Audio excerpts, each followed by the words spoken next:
Ever find yourself second-guessing your investment decisions? Like maybe your gut feeling isn't always the best financial advisor. It's a common dilemma. Emotions can definitely cloud our judgment, especially when it comes to money. Exactly. So today we're taking a deep dive into a tool that can help bring some logic back into the equation: stop-loss orders. Stop loss orders, it's like setting up a safety net for your investments. Exactly. It's like saying, if this stock drops to this price, I'm out. Taking the emotion out of those tough sell decisions. And that's precisely what we'll be unpacking today. Using some insights from Investopedia, we'll cover how these orders work, why they can be so valuable. We'll even touch on some more, well, shall we say, advanced tactics for those who want to take it to the next level. The beauty of stop loss orders is their simplicity. Essentially, you're setting a predetermined exit point for each of your investments. Right, like if this stock hits this price, sell automatically. And what I find really fascinating is how Investopedia describes it. They call it a free insurance policy for your portfolio. I like that analogy. You're getting downside protection without having to pay a premium. Exactly. Yeah. Unlike, say, options contracts. Right, where you pay for the right to buy or sell at a certain price. Options are a whole other deep dive waiting to happen. Definitely. But for today, let's stick with the elegance of stop-loss orders. They're easier to grasp, especially if you're newer to investing. So let's make this concrete. The Investopedia article gives a great example using Microsoft. Let's say you buy Microsoft shares at $20 each, feeling optimistic about their future.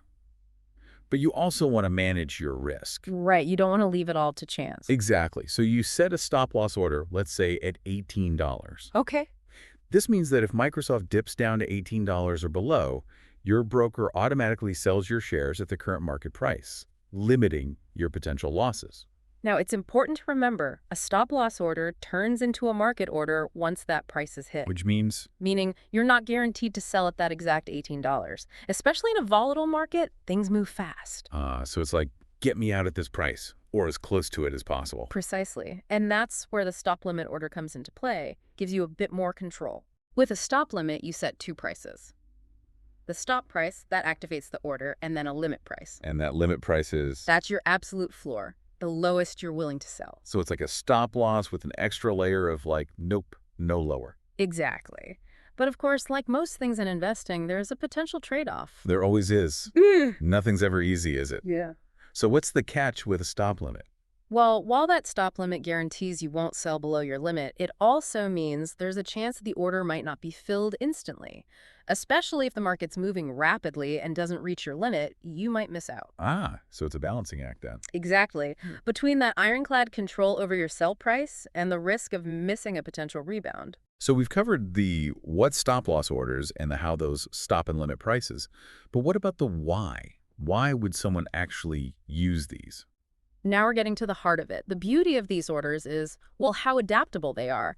You can tailor them to your investing style, whether you're, in it for the long haul or playing the short game. Okay, so different strokes for different folks. Give me an example. Let's say you're a short-term trader, right? Yeah. You're all about those quick price swings. Buy low, sell high, quick turnaround. Exactly. You might set really tight stop losses, maybe 5%, even less.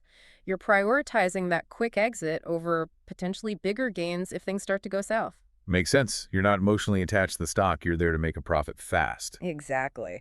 Now, on the flip side, picture a long-term investor, someone who really believes in a company. They're in it for the long haul, right out the bumps in the road kind of investor. Exactly. They might set a wider stop loss, like 15% or more, giving that stock some breathing room. They're not going to panic over a little dip. Makes sense. They're looking at the bigger picture, those long-term gains. But that brings me to another thing you mentioned earlier, the psychological aspect. Oh, absolutely. Taking emotions out of investing. Huge. It's so easy to get caught up in the moment, right? You see your stock plummeting and you hit that sell button out of pure panic. It's human nature. And then what happens? It bounces right back and you're kicking yourself. Happens all the time. That's where these stop losses, they act like, well, a pre-commitment device. You're saying it takes the emotion out of selling. Exactly. You're not second-guessing yourself in the heat of the moment. Because you already made the decision when you were thinking clearly. Exactly. And that psychological benefit, that peace of mind, can be as valuable as any potential losses you avoid. That makes a lot of sense. You know, it's funny you keep saying safety net. It's like you're protecting your downside. But what if you could use a similar strategy to lock in profits as a stock goes up? Now you're talking about something called a trailing stop. A trailing stop, that's a new one. It adds a really interesting dynamic element to the whole stop loss thing. I'm intrigued. Tell me more. So remember our Microsoft example. Instead of a fixed stop loss at $18, imagine setting a trailing stop, let's say 10%. Okay, 10%. I'm following. As Microsoft goes up, your trailing stop rises with it, always maintaining that 10% buffer below the stock's highest recent price. So if Microsoft goes up to, say, $30. Your trailing stop would automatically adjust to $27. Wow. So even if it suddenly drops, you're still locking in most of your gains. Exactly. Your safety net moves up with the stock price. You ride that wave of growth, but with a safety cushion. That's brilliant. It takes the guesswork out of knowing when to sell. Especially when a stock's doing well, it's tempting to hold on thinking it'll go even higher. Greed is a powerful drug. Isn't it? Trailing stops help you manage that greed, lock in profits while letting the winners run. So it's not just about preventing losses, it's about maximizing those gains too. Yeah, exactly. Okay, I'm seeing the appeal here. But like any strategy, I'm guessing there are downsides. There are always caveats, right? And we'll dive into those right after the break. All right, so we're back, and I think it's time to address the elephant in the room. Because as much as we'd love a foolproof strategy, there's always a flip side, right? Right. It's about having a balanced view, understanding both the pros and the cons. Exactly. So with stop-loss orders, what are the potential downsides? What should people be aware of? Well, let's talk about those short-term fluctuations. The ups and downs that inevitably come with the market. Exactly. Imagine you've set your stop loss and it gets triggered by, say, a sudden dip. Okay, following. But here's the thing that dip. Turns out it was just a blip. The market rebounds quickly and you sold prematurely. Oof, I felt that pain. It's like the minute you sell, the stock takes off without you. It's a common scenario, and it really underscores the importance of setting those stop loss levels carefully. Because set them too tight, and you're basically guaranteeing you'll miss out on potential gains. Right. It's about finding that balance, protection, but also patience. Right, knowing your stock and how much it tends to jump around. Exactly. Research is key. You need to understand how volatile a stock is, how much it tends to swing, even on a good day.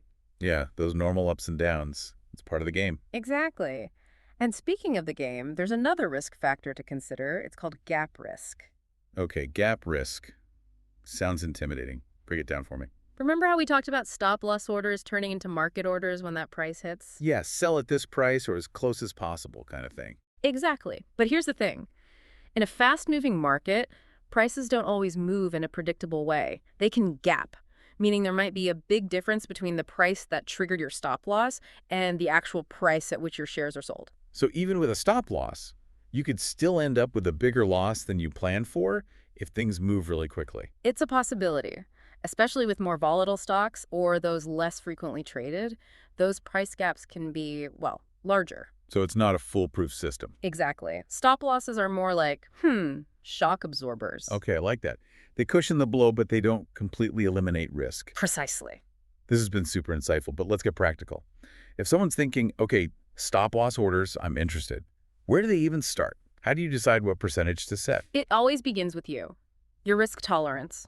How much am I comfortable potentially losing? Exactly. Once you have that clear, then you factor in things like the stock's history, how much it swings, any patterns you notice in its price. So it's a bit of art and science. Absolutely. There's no one-size-fits-all formula. It's about gathering the information, but also trusting your gut, finding that sweet spot between protection and giving your investments space to grow. And I imagine it's not a set it and forget it kind of deal, right? You have to stay engaged. Absolutely. As the market changes, as your own investment strategy evolves, you might need to adjust those stop-loss levels. It's about staying flexible, adaptable. I like that. So in the end, stop-loss orders are a tool, a really helpful one, but not a guaranteed win. Exactly. They're one piece of a much larger puzzle. And the decision to use them or not really boils down to, like you said, your personal situation, how much risk you can handle, what your goals are. Couldn't have said it better myself. This has been an awesome deep dive into stop-loss orders. Yeah. But now it's your turn, listeners. Have you used stop-loss orders in your own investing? What strategies have you found helpful? We'd love to hear your thoughts. Head over to our social media and let's keep this conversation going. Until next time, happy investing, everyone.